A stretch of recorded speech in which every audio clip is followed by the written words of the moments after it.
স্টেশনে দোকান ছিল, দুটো তিনটে কর্মচারী ছিল। সেই মানুষটা আজকে দেখি হঠাৎ যে কি বলছেন হাত পাচ্ছে, মানুষের কাছে ভিক্ষা করছে। আজ সমাজ ব্যবস্থা কোথায়? মানবতা হারিয়ে গেছে, দেশে মানবতা আজকে নেই।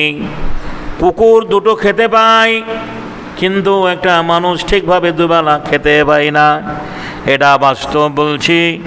শহরে যাবেন যাদের দোকান চালিয়ে সংসার চালাতো, রেলের জায়গায় ঘন্টি করেছিল, ঢম মশিয়ে কি বলছেন ছেলেগুলো প্রাইভেট স্কুল করতো। বলছে আর মনে হয় আমার বাবা আর আমাদের লেখাপড়া করাতে পারবে না। মা বলছে আমার ছেলের দোকান চলে গেছে, মনে হয় আমি আর ঠিকভাবে ওষুধ পাবো না, খাবার তো পয়সা নেই। দেশের বাংলার মানুষ, হিন্দু মুসলমান সবার উদ্দেশ্যে বলি ভাই, যারা বুদ্ধিজীবী জ্ঞানী সম্পন্ন মানুষ রয়েছেন, একবার ভাবুন। আসুন আমরা আবেগের বশীভূত হয়ে বিবেককে যেন আমরা হারিয়ে না দিই। আমরা মানুষ, মনুষ্যত্ব আমাদের মধ্যে রয়েছে।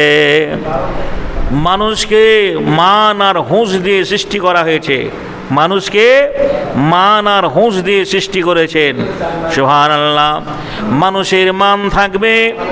একটা মানুষ যে ভালোভাবে জীবনযাপন করব বলে যে হয়তো রেলের অপরাধ, রেলের জায়গায় একটা ঘন্টি করেছিল, ঢপ বসে মশলা মুড়ি বিক্রি করত, বুলডোজার দিয়ে তার দোকানটা চুরচুর করে দেওয়া হয়েছে। বলুন, যার ওই ব্যবসাটাই সম্বল, সে একটা চাষির মতো মাঠে চাষ করতে পারবে না, সে একটা অফিসারের মতো অফিসে গিয়ে কাজ করতে পারবে না।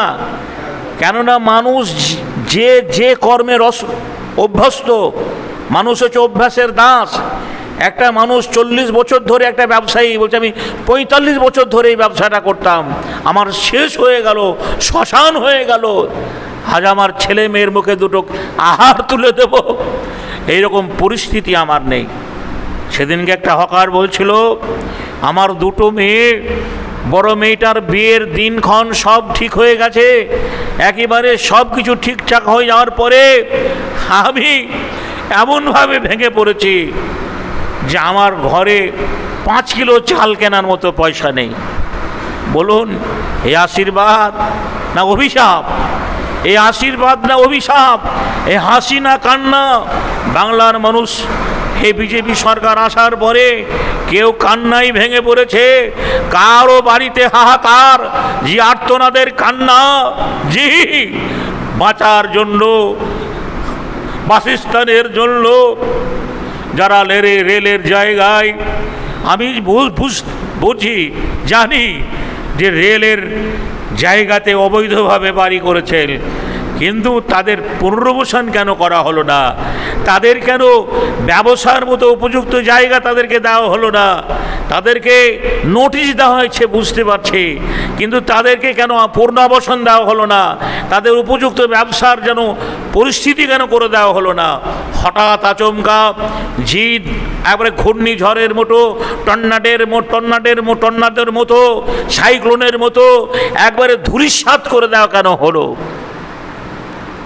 মানুষের মধ্যে যদি মনুষ্যত্ব থাকতো তাহলে এমনটা কাজ করতো না। আজ বলুন, গোয়ালা বলছে আমি যে গাইটার দুধ দয়ে বিক্রি করতাম, সে গাইটাকে আমি ভালো খাদ্য খাবার দিতে পারি না বলে দুধ কমে গেছে। যে গাইটা 2 বছর আগে দুধ দেওয়া বন্ধ করে দিয়েছে, আমি সেই গোমাতাকে নিয়ে কি করব? বিক্রি হয় না বাজারে, গোয়ালে গরু রাখার জায়গা নেই। আজ সোশ্যাল মিডিয়ায় দেখছি সিভিকেরা গরু ঘেরে বেড়াচ্ছে, সিভিক পুলিশেরা গরু ঘেরে বেড়াচ্ছে। হাইরে, ময়রার দোকানে যে ঠিকমতো মিষ্টি বিক্রি হয় না, হিন্দু মুসলমান করে করে জানে এটা মুসলমানের দোকান, অমুসলমানরা যায় না, এটা হিন্দুর দোকান, মুসলমানরা যায় না।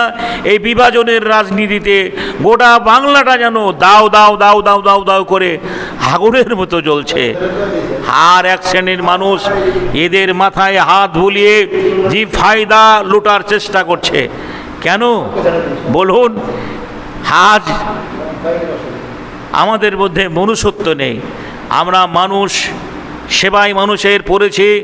স্বামী বিবেকানন্দের ভাষায় বলা যায়, সেবাই মানুষের পরম ধর্ম। জীবে প্রেম করে যেই জন, সেই জন সেবিছে ঈশ্বর, নররূপী নারায়ণ। সনাতনী হিন্দু ভাইদের কথা, যাদের আদর্শ নররূপী নারায়ণ, মানুষই ভগবান, মানুষই ভগবান, মানুষের সেবা করলে ভগবানের সেবা করা হবে।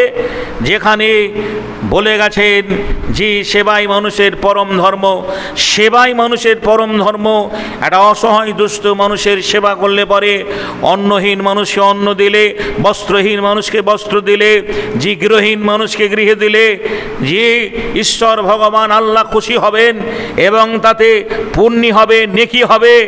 কিন্তু আজকে বলুন, যে উচ্ছেদের নামে বুলডোজার দিয়ে বাড়িঘর ভেঙে দেওয়া হচ্ছে। সামনে বর্ষা আসছে, এই বর্ষার কবলে হাত থেকে বাঁচার জন্য একটা ফ্যামিলির সংসারে সব কিছু রয়েছে, তার আসবাবপত্র থেকে, হাঁড়ি হান্ডা থেকে শুরু করে নিয়ে তার বিবিবাল বাচ্চা ছেলে মেয়ে, এই সামনে বর্ষার আগে যাদের পুনর্বাসন দেওয়া হলো না, বুলডোজার দিয়ে ভেঙে দেওয়া হলো। বলুন এই বর্ষার বৃষ্টিতে তারা কোন জায়গায় আশ্রয় নেবে? জিয়াগঞ্জের ওই পারে একটা জায়গায় দেখছিলাম, একটা অনাথ শিশুকে নিয়ে একটা বৃদ্ধ লোক একটা গাছতলায় বসে রয়েছে। রেলের হয়তো জায়গা ছিল, বাড়িটা টাল চাপানো ছিল, বাঁশের খুঁটি দিয়ে তৈরি, ভেঙে দেওয়া হয়েছে। সেই বাচ্চা মেয়েটাকে নিয়ে ওই বৃদ্ধ বাপটা কঠোর নহিনে কান্না করছে। বাংলার মানুষ এই কান্নাগুলোকে দেখতে পায় না। হকারের আর্তনাদ, হকারের কান্না, এটা কি মানুষের কানে এখনো পৌঁছায়নি? কবে বাংলার পরিবর্তন হবে?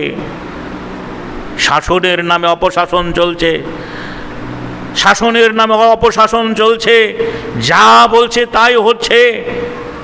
আজ মানুষ, আসুন আমরা বিভাজনের রাজনীতি ভুলে গিয়ে আমরা এই ঐক্যমঞ্চ তৈরি করি।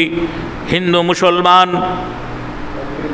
যত ধর্মের মানুষ রয়েছে, আমরা আবার সেই এক জায়গায় ফিরে আসি, অন্যায়ের বিরুদ্ধে প্রতিবাদ করি, রুখে দাঁড়াই, বুক ফাটিয়ে দিই। যারা আমাদের উচ্ছেদের নামে বুলডোজার চালিয়ে বাড়িঘর ভেঙে দিয়েছে, আমরা তাদের পক্ষে লড়াই করি। এ লড়াই যেন যে গরিবের লড়াই, এ লড়াই যেন সর্বহারা মানুষের লড়াই, এ লড়াই যেন অসহায় দুস্থ মানুষের লড়াই। ঈশ্বর ভগবান আল্লাহ যেন আমাদের সে লড়াইয়ের সাকসেসফুল করেন। আমরা যেন আগামী দিনে আবার বাংলাটাকে সোনার বাংলা করে তুলতে পারি।